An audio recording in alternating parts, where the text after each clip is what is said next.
घाटकोपरमधल्या hoarding दुर्घटनेनंतर आता जिल्हा प्रशासन पुन्हा एकदा खडबडून जागे झालेलं पाहायला मिळत आहे। अनधिकृत होर्डिंगच्या बाबतीत रत्नागिरीच्या जिल्हाधिकाऱ्यांनी कडक कारवाईचे आदेश या ठिकाणी दिलेले पाहायला मिळत आहेत।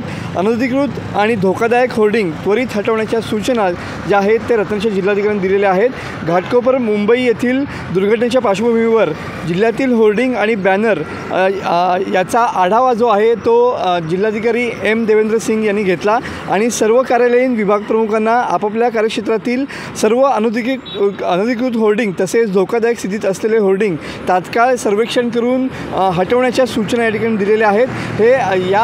हे सर्वेक्षण येत्या 15 दिवसात म्हणजे पावसाळ्यापूर्वी पूर्ण करण्याचे आदेश या ठिकाणी जिल्हाधिकाऱ्यांनी दिलेले पाहायला मिळत आहेत।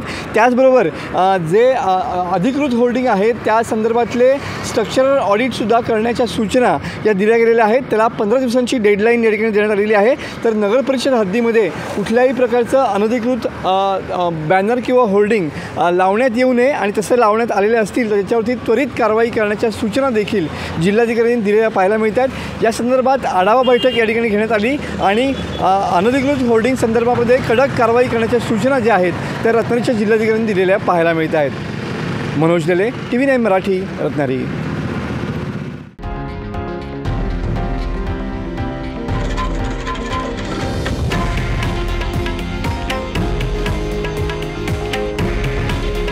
हे आहे देशातील नंबर 1 न्यूज नेटवर्क आणि आपण पाहत आहात TV9 मराठी।